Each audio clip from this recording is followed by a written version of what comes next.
తాకట్టులో ఉన్న బంగారాన్ని విడిపించి ఆ రోజు ఆన్లైన్ ధరకే కొంటుంది కొమ్మూరి గోల్డ్. రాబోతున్నది వైశాఖ పున్నమి. ప్రతి మాసంలో పున్నమి చాలా ప్రత్యేకం. అవును. అందులోనూ అమ్మవారి పూజకి ఇంకా విశేషం అని అంటూ ఉంటారు. అవును. అసలు ఈ వైశాఖ పూర్ణమి విశిష్టత, ఆ రోజు పూజా విధానం ఏమన్నా ఉంటుందా? విధిగా మేము ఆచరించవలసింది ఏంటి ఆ రోజు? తప్పకుండా తెలియజేస్తాను. సుమన్ టీవీ వీక్షిస్తున్న ప్రేక్షకులందరికీ కూడా శ్రీమాత్రే నమః. పౌర్ణమి ప్రతి నెల ప్రత్యేకతే. చంద్రుడు పూర్ణచంద్రుడిగా దర్శనమిస్తూ ఉంటాడు. ఎందుకంటే చంద్రమా మనసోజాతః, చంద్రుడు మన మనఃకారకుడు. అందుకని మన మనస్సు మీద ప్రభావం చూపేటటువంటి రోజు పౌర్ణమి. అందుకే అష్టమి నుంచి అష్టమి వరకు ఒకలా ఉంటూ ఉంటాం మనం. కొన్ని చంద్రకళల యొక్క హెచ్చు తగ్గుల్ని బట్టి మనం ఉంటూ ఉంటాం. ఇక ఈ వైశాఖ పౌర్ణమి, ఇది వసంతకాలం పూర్తయ్యేటటువంటి దాదాపు పూర్తయ్యేటటువంటి కాలము.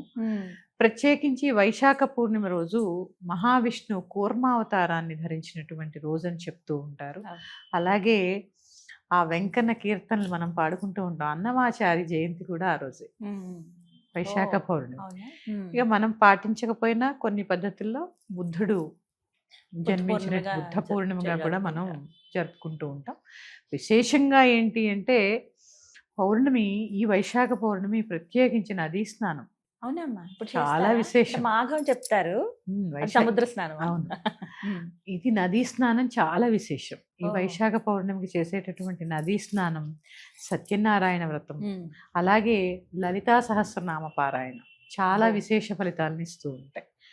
ఈ వైశాఖ పౌర్ణమి ఇక్కడి నుంచి ఎండాకాలం కూడా మొదలవుతూ ఉంటుంది కాబట్టి చాలా ఆహ్లాదంగా ఉంటుంది. వెన్నెల చాలా ఆహ్లాదంగా, పగలంతా ఎండ, సాయంత్రం ఆ చంద్రోదయ కాలం అయిన తర్వాత కూర్చుని పారాయణ చేయడము, ఇవి వైశాఖ మాసం యొక్క గొప్పతనాలు.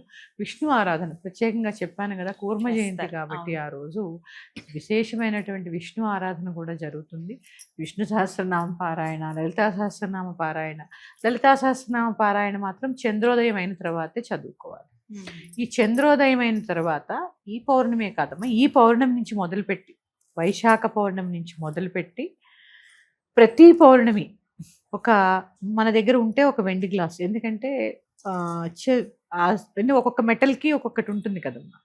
లేదు మా దగ్గర లేదు, స్టీల్ గ్లాస్ కాకుండా ఒక గాజు గ్లాస్లో పాలు పెట్టుకొని చంద్రుడు కిరణాలు అందులో పడేలా పెట్టుకొని లలితా సహస్రనామ పారాయణ చేసి ఆ ప్రసాదాన్ని ఇంటిల్లిపాది తీసుకోవడం వల్ల చంద్రుడు కుటుంబకారకుడు, మనఃకారకుడు, సంతానకారకుడు. ఈ అన్ని దోషాల నుంచి కూడా నివృత్తి లభించి చక్కనైనటువంటి మానసిక ప్రశాంతత లభిస్తుంది. ఏ పౌర్ణమైనా విశేషమేనమ్మా, ఏ పౌర్ణమైనా విశేషమే. ఇంకా కూర్మ జయంతి కాబట్టి సత్యనారాయణ వ్రతం చేయడం వల్ల కూడా చాలా విశేషమైనటువంటి ఫలితం లభిస్తుంది. నదీ స్నానం మీకు దగ్గర ఉంటే ఒక నదీ స్నానం, ఈ విధంగా వైశాఖ పున్నమి జరుపుకోవాలి. చాలా మంది ఆ రోజు వ్రతాలు కూడా ఆచరిస్తారు కదా, సత్యనారాయణ వ్రతాలు. ఎందుకంటే ఆ రోజు కూర్మ జయంతి సందర్భంగా చాలా విశేషమైన పూజలు జరుగుతాయమ్మా. అలాగే విష్ణు ఆరాధన ఎక్కువ జరుగుతూ ఉంటుంది కాబట్టి అన్నమాచార్య కీర్తనలు పాడుకోండి, ఒక విష్ణు సహస్రనామ పారాయణ, లేదా మీకు కుదిరితే చక్కగా ఉపవాసం కూడా ఉంటారు. ఆ ఉపవాసం ఉండి సాయంత్రం సత్యనారాయణ వ్రతాలు కూడా చేసుకుంటూ ఉంటారు ఈ వైశాఖ పౌర్ణమికి. ఇలా జరుపుకోండి. శ్రీమాత్రే నమః అమ్మ. శ్రీమాత్రే నమః. నా పేరు శ్రీతా జగత్.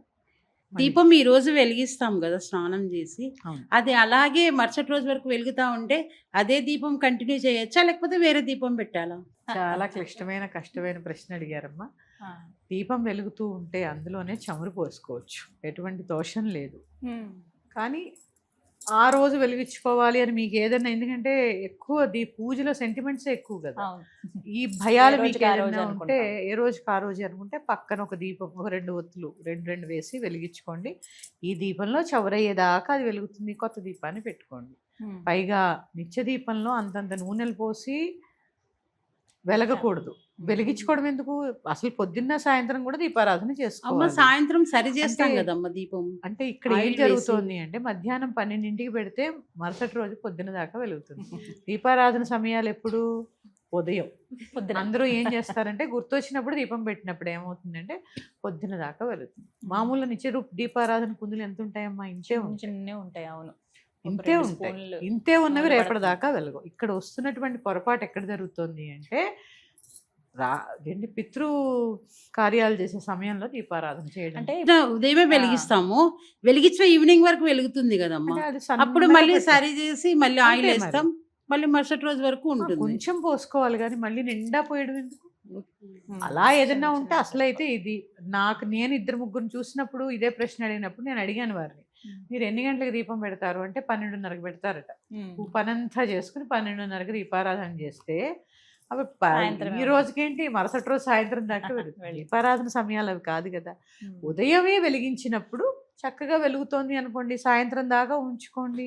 సాయంత్రంలో మారు వడ్డించాలి కాబట్టి ఒక చుక్క అలా వేసుకోండి, అంతేగాని మళ్ళీ నిండా పోయవలసిన అవసరం లేదు. అలా ఇంకేదన్నా వెలుగుతుంటే అది వెలిగించి పక్కన ఇంకో దీపం వెలిగించుకోండి. అందులో కూడా చమురు పోస్తారు కానీ అది అఖండం అవుతుంది, మళ్ళీ అదంతా వేరవుతుంది. అందుకని ఆ దీపాన్ని అలా వదిలేసి పక్కనే ఒక దీపం వెలిగించు. సరే చక్కగా వివరించండి. అమ్మ, రాబోతున్నది వైశాఖ పున్నమి. ప్రతి మాసంలో పున్నమి చాలా ప్రత్యేకం. అవును, అందులోనూ అమ్మవారి పూజకి ఇంకా విశేషం అని అంటూ ఉంటారు. అవును. అసలు ఈ వైశాఖ పూర్ణమి విశిష్టత, ఆ రోజు పూజా విధానం ఏమన్నా ఉంటుందా? విధిగా మేము ఆచరించవలసింది ఏంటి ఆ రోజు? తప్పకుండా తెలియజేస్తాను. సుమన్ టీవీ వీక్షిస్తున్న ప్రేక్షకులందరికీ కూడా శ్రీమాత్రే నమః. పౌర్ణమి ప్రతి నెల ప్రత్యేకతే. చంద్రుడు పూర్ణచంద్రుడిగా దర్శనమిస్తూ ఉంటాడు. ఎందుకంటే చంద్రమా మనసోజాతః, చంద్రుడు మన మనఃకారకుడు. అందుకని మన మనస్సు మీద ప్రభావం చూపేటటువంటి రోజు పౌర్ణమి. అందుకే అష్టమి నుంచి అష్టమి వరకు ఒకలా ఉంటూ ఉంటాం మనం. కొన్ని చంద్రకళల యొక్క హెచ్చు తగ్గుల్ని బట్టి మనం ఉంటూ ఉంటాం.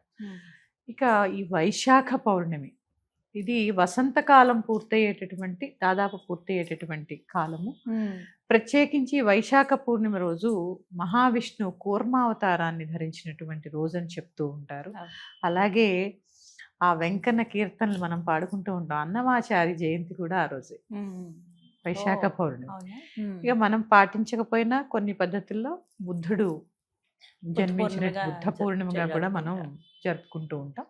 విశేషంగా ఏంటి అంటే పౌర్ణమి, ఈ వైశాఖ పౌర్ణమి ప్రత్యేకించి నదీ స్నానం. అవునమ్మా, చాలా విశేషం. మాఘం చెప్తారు, సముద్ర స్నానం. అవును, ఇది నదీ స్నానం చాలా విశేషం. ఈ వైశాఖ పౌర్ణమికి చేసేటటువంటి నదీ స్నానం, సత్యనారాయణ వ్రతం, అలాగే లలితా సహస్రనామ పారాయణం చాలా విశేష ఫలితాలను ఇస్తూ ఉంటాయి.